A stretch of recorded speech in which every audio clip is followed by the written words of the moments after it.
ninth lecture of the chapter Structure of Atom for class 11. Already we have discussed discovery of proton, discovery of electron, J.J.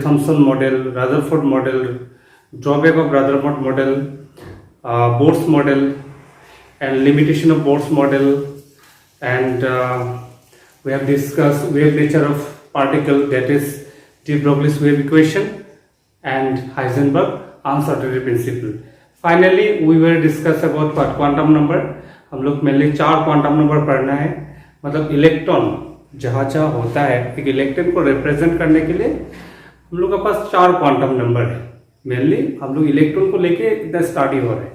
सो एक तो है आपका principal quantum number denoted by n, जो कि आपको size of orbital देता है and energy of orbital देता है. सो एनर्जी का जो इक्वेशन है बोर्स मॉडल से मिला था -13.6 Z² इलेक्ट्रॉन वोल्ट.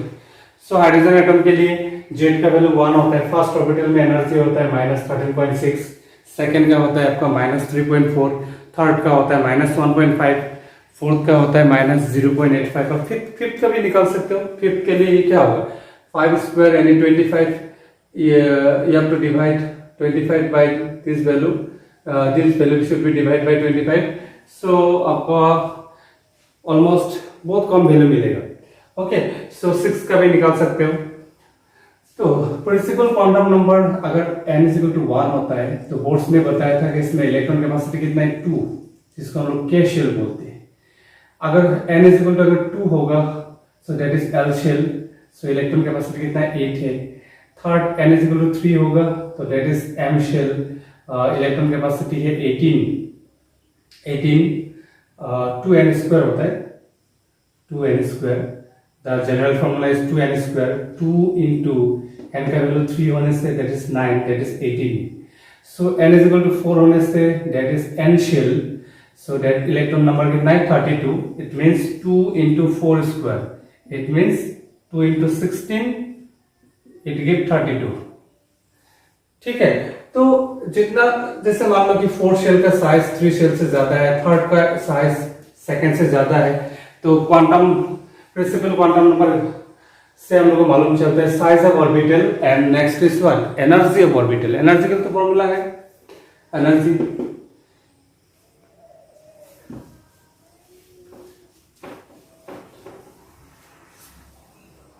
लेकिन नेक्स्ट वन इज जो एजिमुथल क्वांटम नंबर है which is denoted by L. ये सबसे ज्यादा इंपॉर्टेंट है चारों क्वांटम नंबर में से.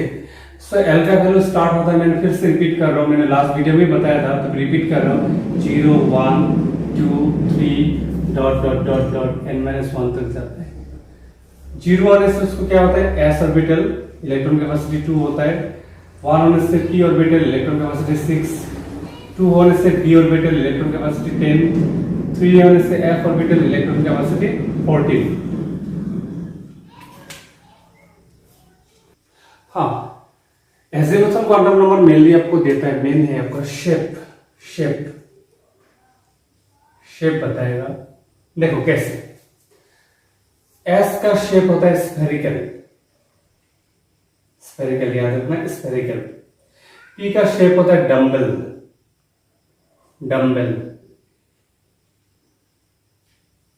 Like this dumbbell.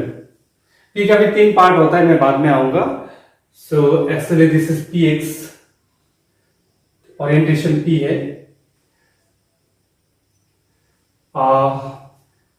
d का शेप होता है डबल डम्बल एंड f का होता है कॉम्प्लिकेटेड 8-fold स्ट्रक्चर. इतना तक नहीं चाहिए आप लोग, मेनली p तक ही मेन चाहिए होता है. d का भी याद रखना डबल डम्बल. 8 का सिंपल 1 मार्क का क्वेश्चन आ सकता है कॉम्प्लिकेटेड 8-fold स्ट्रक्चर. तो मेनली जो एजिमुथल क्वांटम नंबर है वो जो शेप को देता है वो तो क्लियर हो गया. s का स्फेरिकल, p का डम्बल, d का डबल डम्बल, f का कॉम्प्लिकेटेड 8-fold स्ट्रक्चर. और एक कॉन्सेप्ट वो देता है मेनली एंगुलर मोमेंटम, वो कॉन्सेप्ट थोड़ा देर में आता हूँ मैं। मेनली एंगुलर मोमेंटम भी देते हैं, that give angular momentum is given by what, azimuthal quantum number.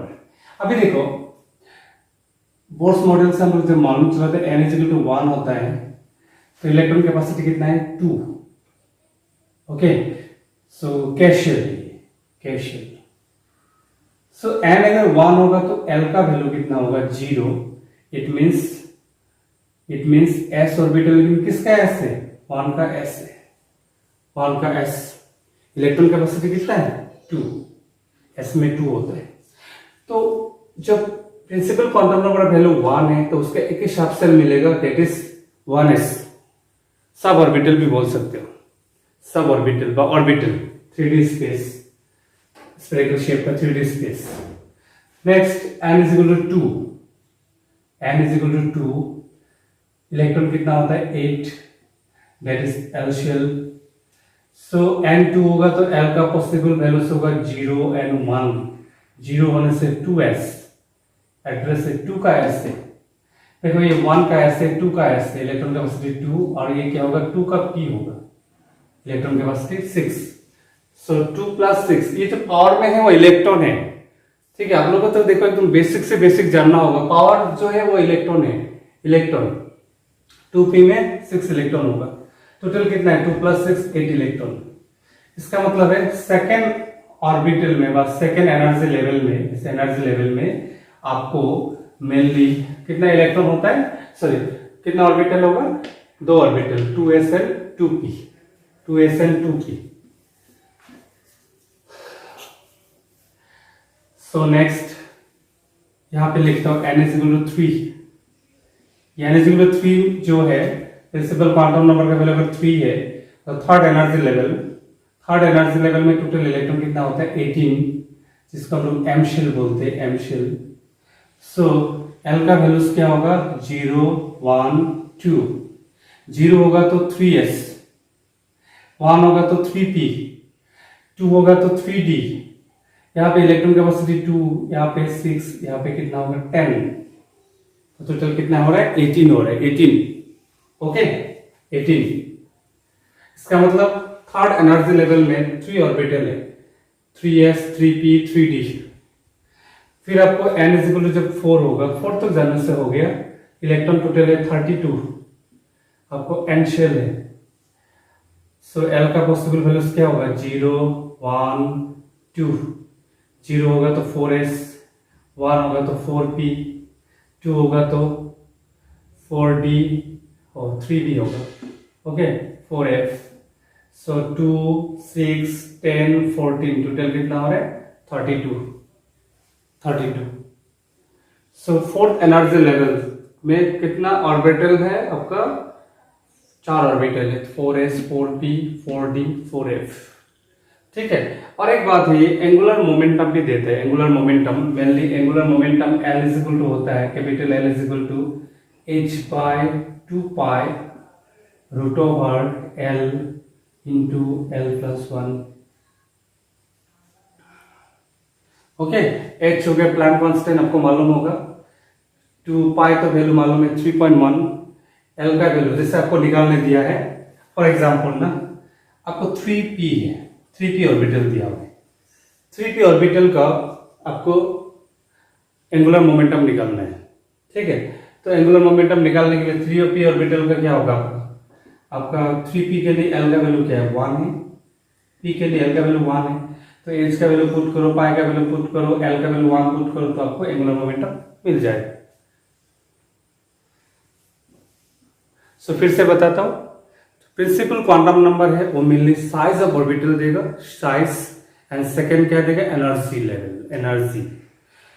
ऐसे मतलब क्वांटम नंबर देगा शेप s है ना, p है ना, d है ना, f है, s का स्फेरिकल, p का डम्बल, d का डबल डम्बल, f का 8 fold complicated 8 fold structure, and क्या देगा आपको angular momentum, that is given by this formula को आपको याद रखना होगा, ओके।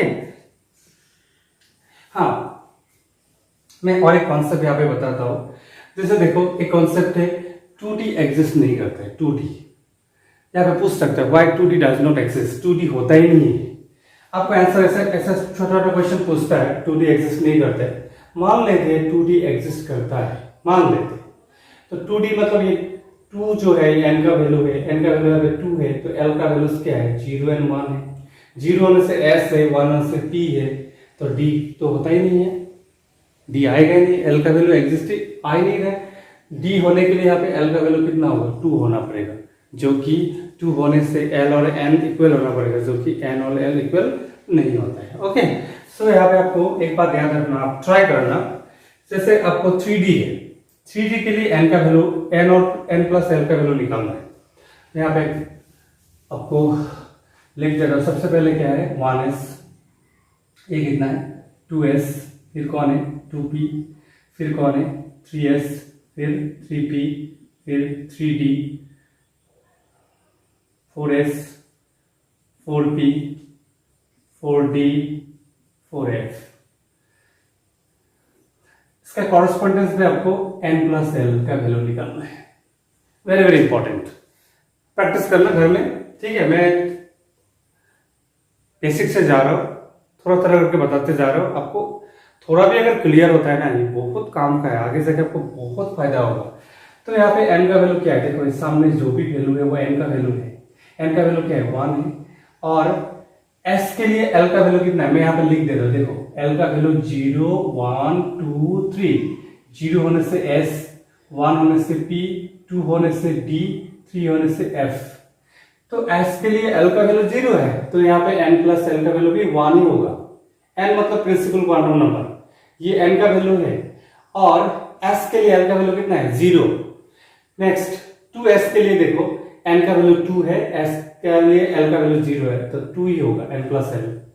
2p के लिए n प्लस l का वैल्यू कितना है 3 है, क्योंकि n का वैल्यू 2, l का वैल्यू 1, देखो p के लिए l का वैल्यू 1 है, तो n प्लस l कितना है 3, इसमें भी 3 होगा, इसमें भी 3 होगा, 3 प्लस 0, यहाँ पे l 0 है, ठीक है। यहाँ पे कितना होगा 4, 3 प्लस 1 4, यहाँ पे कितना होगा 5, 3 प्लस 2, d के लिए l का वैल्यू कितना है 2, तो ये n का वैल्यू है ना, ये सामने जो भी वैल्यू है n का वैल्यू है। यहाँ पे देखो, यहाँ पे जो 3 है ना, यहाँ पे 3d है, देखो ये n का वैल्यू होता है हमेशा। फिर यहाँ पे क्या होगा 4, यहाँ पे कितना होगा 5, 1 प्लस 4 प्लस 1 5, यहाँ पे कितना होगा 6, यहाँ पे कितना होगा 7। सब पूछ सकते हो, you can ask me why n plus l is needed, the value of n plus l is needed, n plus l का वैल्यू जरूरत क्या है, क्या जरूरत है, तो याद रखना n प्लस l का वैल्यू जितना कम होगा, हाँ very very important, n plus l का वैल्यू जितना कम होगा, जितना मिनिमम होगा ना, मिनिमम, उतना एनर्जी कम होगा, less energy, very very important. n plus l का वैल्यू जितना कम होगा उतना एनर्जी कम होगा, एनर्जी कम होने से वो ऑर्बिटल क्या होगा स्टेबल। देखो अभी तो थोड़ा सा आपका मतलब तोड़ के पढ़ रहे, बोर्ड्स ने क्या बताया था, फिक्स जगह में इलेक्ट्रॉन होता है, जैसे सेकंड ऑर्बिटल में इलेक्ट्रॉन कितना 8 इलेक्ट्रॉन का एनर्जी फिक्स टेबल के बोल दिया था, बाद में देखा गया फिक्स नहीं होता है, थोड़ा डिस्ट्रीब्यूट होकर वो लोग घूमता है, मतलब एक स्पेस में इलेक्ट्रॉन रहने का पॉसिबिलिटी है, प्रोबेबिलिटी है, एग्जैक्ट नहीं मिलेगा, थोड़ा सा एक स्टेप आगे सोचना है। तो मेनली इतना तो मालूम चल गया था, हाइड्रोजन का फर्स्ट ऑर्बिटल में इलेक्ट्रॉन जब होता है सबसे स्टेबल होता है, क्योंकि उसमें एनर्जी मिनिमम होता है, -13.6 होता है। हम लोग स्पेक्ट्रम में भी पढ़ा है कि इलेक्ट्रॉन अगर एनर्जी एब्जॉर्ब कर गया तो ऊपर में जाम कर गया, तो जाम करके नहीं रह सकता, फिर आके एनर्जी लूज करके वापस आ जाएगा। कि एनर्जी अगर गेन करता है तो अनस्टेबल हो जाता है, तो स्टेबल होने के लिए एनर्जी क्या करता है, लॉस करता है। समझ में आ रहा है, ये बात तो आपको समझना है मेनली। देखो एप्लीकेशन बेस को क्लियर करो कि एनर्जी लेके ना बहुत कहा नहीं इलेक्ट्रॉन का, अगर n प्लस l का वैल्यू कम होगा, एनर्जी कम होगा, तो वो ऑर्बिटल क्या है, स्टेबल है। तो सबसे पहला स्टेबल ऑर्बिटल कौन है, 1s।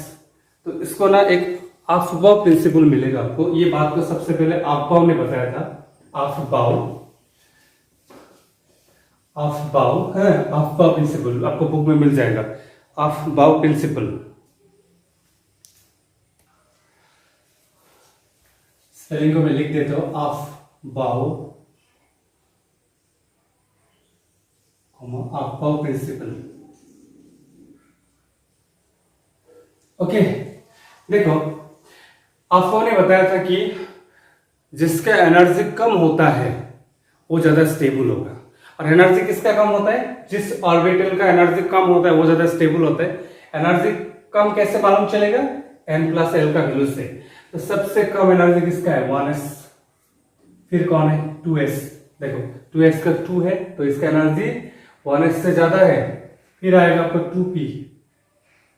2p एंड 3s का ऑलमोस्ट सेम है, लेकिन आपको प्रिंसिपल क्वांटम नंबर देखना है, हमें कम है तो पहले 2p आएगा, फिर कौन आएगा 3s, फिर आएगा आपका 3p। अभी देखो एक इंपॉर्टेंट पॉइंट है यहाँ पे, 3d के लिए n+l का वैल्यू 5 है, 4s के लिए 4 है, तो यहाँ पे कंफ्यूजन है, इंटरचेंज हो जाएगा। यानी 3p का बाद 3d आना है, लेकिन 4s ज्यादा स्टेबल है। फिर आएगा आपका 3d, यहां तक याद रखने से भी हो जाएगा, ठीक है। तभी लिख देता हूं मैं, 3d के बाद आएगा आपको 4p का बाद आएगा आपका 4d, फिर आएगा आपका 4a। इतना नहीं चाहिए आपको, मेनली यहां तक जाने से हो जाता है। हाँ, अभी देखो आपको जैसे हाइड्रोजन के इलेक्ट्रॉनिक कॉन्फ़िगरेशन लिखना है, तो हाइड्रोजन के इलेक्ट्रॉनिक कॉन्फ़िगरेशन मतलब हाइड्रोजन में एक ही इलेक्ट्रॉन है, तो ऑब्वियसली बात है कि इलेक्ट्रॉन कौन सा ऑर्बिटल में रहेगा, ऑब्वियसली बात है 1s में रहेगा, इसका एनर्जी सबसे कम है, तो एनर्जी कम होगा तो सबसे ज्यादा स्टेबल ऑर्बिटल कौन है, 1s, तो इलेक्ट्रॉनिक कॉन्फ़िगरेशन होगा 1s 1। Okay, 1s 1। फिर मान लो हीलियम में 2 इलेक्ट्रॉन होता है, तो 1s क्या होगा 2। लेकिन अभी आप क्वेश्चन पूछ सकते हो हमको, हाइड्रोजन क्यों बॉन्डिंग फॉर्म करता है, क्योंकि हाइड्रोजन में जो 1s ऑर्बिटल है वो एक इलेक्ट्रॉन खाली है, 1s में इलेक्ट्रॉन कैपेसिटी कितना है 2 है, 2 होने से वो ज्यादा स्टेबल होना था, उसको पूरा करने के लिए हाइड्रोजन कभी शेयरिंग करता है, कभी डोनेट करता है, कभी क्या करता है गेन करता है। ओके, उसका कॉन्सेप्ट हम लोग केमिकल बॉन्डिंग में देखेंगे। तो ये बॉन्डिंग फॉर्म करता है, हाइड्रोजन सिंगल फॉर्म में नहीं रहता है, हाइड्रोजन s2 फॉर्म में रहता है, वो केमिकल बॉन्डिंग में हम लोग क्लियर होगा। अभी हीलियम में देखो 2 इलेक्ट्रॉन है, तो हीलियम कोई भी बॉन्डिंग फॉर्म नहीं करेगा, तो ऑर्बिटल फुलफिल है। फिर कौन है, लिथियम है, लिथियम क्या होगा एटॉमिक नंबर 3, तो 1s2, पहले ये फुल होगा, फिर कौन ऑप्शन क्या है, एक इलेक्ट्रॉन बचा है तो 2s1 में जाएगा, ठीक है। पहले फुल होगा, ये स्टेबल ऑर्बिटल फुल होगा, फिर नेक्स्ट चांसेस कौन है 2s में, 2p में नहीं जाएगा क्योंकि इसका एनर्जी कम 2p से भी कम है। फिर कौन है, बेरिलियम एटॉमिक नंबर 4, सो 1s2, फिर क्या होगा 2s2। अभी देखो ये मेटल है, ये s इलेक्ट्रॉन खाली करेगा तो ये लिथियम प्लस बनेगा, ये सब भी मैं बाद में आऊंगा, बहुत सारा कॉन्सेप्ट आपको जानना है यहाँ पे। पहले इलेक्ट्रॉनिक कॉन्फ़िगरेशन लिखना सीखो। फिर आएगा boron atomic number 5, 1s2, 2s2 full हो गया, फिर 2p1 आएगा। फिर आएगा कार्बन, कार्बन में 6 होता है, 1s2, 2s2, 2p2। फिर आएगा nitrogen 7, 1s2, 2s2, 2p3। Okay, फिर आएगा oxygen atomic number 8, 1s2, 2s2, 2p4। फिर आएगा आपका fluorine atomic number 9, 1s2, 2s2, 2p5। देखो यहाँ पे p में 5 है, एक इलेक्ट्रॉन चाहिए तो फ्लोरीन 1 इलेक्ट्रॉन गेन करेगा। तो ऐसा करके आप, हाँ और एक बात है, अभी बाकी आप खुद लिखना, मैं और एक लिख देता हूं। जैसे मान लो कि आपका पोटेशियम है, एटॉमिक नंबर कितना है 19, 1s2, फिर आएगा 2s2, फिर आएगा 2p6, कितना हो गया 2 + 2 4 + 6 10, फिर आएगा 3s2 12, फिर आएगा 3p6 18 हो गया ना, 19 है, 18 इलेक्ट्रॉन हो गया। अभी 3p के बाद कौन आएगा 4s, 3d आना था लेकिन 4s आएगा, तो 4s क्या है 1 है। This is the electronic configuration of potassium. आपको यहाँ जेईई मेंस में क्वेश्चन आता है, so, पोटेशियम जो है, पोटेशियम का जो लास्ट इलेक्ट्रॉन है ना, उसके लिए L का वैल्यू कितना है, एजिमुथल क्वांटम नंबर का वैल्यू कितना है। अब ध्यान से देखो, लास्ट इलेक्ट्रॉन S में है तो S के लिए L का वैल्यू कितना है 0। और बाद में ये भी मिलेगा आपको, लास्ट में जो इलेक्ट्रॉन होता है ना वही उसका ब्लॉक होता है। तो पोटेशियम कौन सा ब्लॉक एलिमेंट है? एस ब्लॉक एलिमेंट है। यहाँ पे लिथियम भी एस ब्लॉक एलिमेंट है, बेरिलियम भी एस ब्लॉक एलिमेंट है, बोरॉन क्या है? पी ब्लॉक है, कार्बन पी ब्लॉक है, लास्ट में पी है, nitrogen P block, oxygen P block, fluorine P block. Last में जो इलेक्ट्रॉन होगा जो ऑर्बिटल में होगा उसको ब्लॉक माना जाता है। ओके,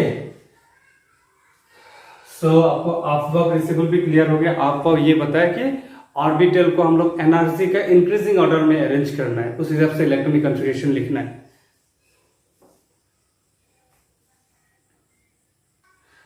सो आप लोग इतना पहले क्लियर करो। उसके बाद नेक्स्ट में magnetic quantum number and spin quantum number. Spin में कुछ भी नहीं है, मैग्नेटिक में थोड़ा सा है। मैग्नेटिक में क्वांटम नंबर से आपको एंट्रेंस वगैरह में क्वेश्चन पूछेगा, लेकिन ये इतना समझ में आना चाहिए पहले। उसके बाद आपका प्रिंसिपल बता दिया हम लोग का। और एक तो रूल है, जैसे हुन रूल है, पाउलिस एक्सक्लूसिव प्रिंसिपल है, ठीक है। तो वो दोनों क्वांटम नंबर बताने के बाद ये हम लोग जो प्रिंसिपल वगैरह है वो हम लोग डिस्कस करेंगे। और एक दो वीडियो में ये यूनिट खत्म हो जाएगा। और ये बहुत लॉन्गेस्ट यूनिट था आपका क्लास 11 के लिए। अगर आपका स्ट्रक्चर ऑफ एटम अगर क्लियर हो गया ना, chemical bonding and periodic table एकदम बहुत इजी हो जाएगा, ठीक है। बाकी आगे भी आपको जब ऑर्गेनिक पढ़ोगे वहाँ पे भी हाइब्रिडाइजेशन वगैरह बहुत कॉन्सेप्ट होगा, ठीक है। सिग्मा बॉन्ड, पाई बॉन्ड है, सो वो सब भी बहुत क्लियरली समझ में आएगा। स्टेप बाय स्टेप पिलर बनाओ, कॉन्सेप्ट का एकदम फाउंडेशन को स्ट्रॉन्ग करते जाओ। याद करने की कोशिश नहीं करना, थोड़ा सा डिफिकल्टी होगा, लेकिन थोड़ा सा ध्यान से पढ़ोगे ना, अगर बाइंडिंग हो जाओगे। बाइंडिंग होना बहुत जरूरी है पढ़ाई के साथ, बाइंडिंग होना बहुत ही जरूरी है, ठीक है। मैं एक बात बता रहा हूँ आप लोगों को। मेनली मैं ये जो स्कूल 3 इयर्स हो गए यहाँ पे। इससे पहले मेनली में मेरा जो बाहर है वहाँ पे कोचिंग में ज़्यादा मैं डील करता था। 11-12 का बाद जो एंट्रेंस होता है उससे ज़्यादा डील करता था। तो वहाँ पे देखा था कि मैंने जो मेरा 300 का बैच होता था, एक बैच में 150 स्टूडेंट होता था, लगभग आपका 4 बैच होता था। 600 स्टूडेंट का बैच हुआ करता था, मतलब 4 बैच में 600 स्टूडेंट हुआ करता था। तो वहाँ पे मैंने देखा है बाहर में मेनली क्या होता है, वो लोग फाउंडेशन बहुत स्ट्रांग होता है पहले से। हाँ, जो भी आगे जाके अच्छा इंजीनियर, डॉक्टर, कोई जरूरी नहीं है, कोई भी आगे अच्छा करना चाहता है, हाँ, वो क्या करते हैं, मैंने 6 से वो लोग प्रिपेयर करना शुरू कर देते हैं। क्लास 6 से, ठीक है। मेनली क्या होता है, concept, physics, science and mathematics का कॉन्सेप्ट 6 से प्रैक्टिकली शुरू करते हैं, तो आगे जाके उतना दिक्कतें नहीं होता है। तो मैंने देखा बहुत सारे स्टूडेंट अच्छा रैंक मिलता था, जिसका वजह से मैंने वहाँ पे काफ़ी फाइनेंशियली सपोर्ट मिला, बल्कि इतना बड़ा ऑर्गेनाइजेशन मैंने खुल पाया था। लेकिन यहाँ पे मैंने एक प्रॉब्लम देखा, फाउंडेशन बहुत ही पोर है, जिसका वजह से क्या होता है, और स्टूडेंट क्वालिटी टाइम नहीं देने का वजह से ना इतना डीपली नहीं एंटर होता है, जिसका वजह से टारगेट है, डिजायर होता है बड़ा बड़ा कि एंट्रेंस क्रैक करना है, लेकिन वर्क अगर आप नहीं करोगे, दुनिया भर का चीज़ अगर ध्यान देके रखा है तो नहीं हो पाएगा। उसके लिए भूल जाओ, उसकी गारंटी मैं देता हूँ। अगर आप बहुत जगह में सोच रहे हो कि अभी एंजॉयमेंट भी करोगे, बहुत जगह में दिमाग लगाओगे, मोबाइल में भी बिजी रहोगे, फेसबुक टिकटॉक ये सब पे भी अगर बिजी रहोगे, उसका बावजूद एंट्रेंस भी क्रैक करना नहीं, ऐसा तो नहीं होगा।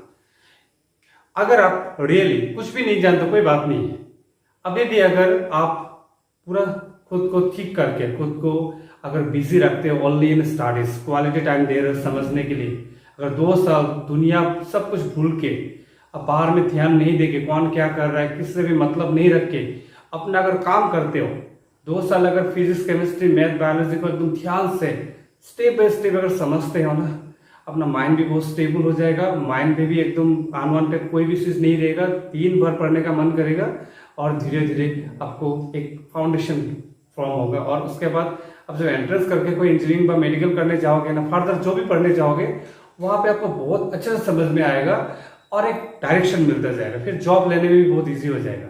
लेकिन अगर आप जैसे जैसे एंट्रेंस क्रैक भी कर भी लिया, लेकिन बाद में भी जाके आपको बहुत दिक्कतें होगा। Mainly try to find happiness through your studies, ये अगर स्लोगन से अगर आप आगे बढ़ते हो ना, तो बिल्कुल प्रॉब्लम नहीं होगा। लेकिन अगर जैसे जैसे करना चाहोगे, no, you will not get the result. Okay, तो अभी भी टाइम है, अभी भी अगर स्टार्ट करोगे ना एक बार अच्छा से, तो वो चलता रहेगा। स्टार्ट करो, मन को एकदम संभालो, मेनली ये टाइम में संभालना बहुत जरूरी है। Okay, fine.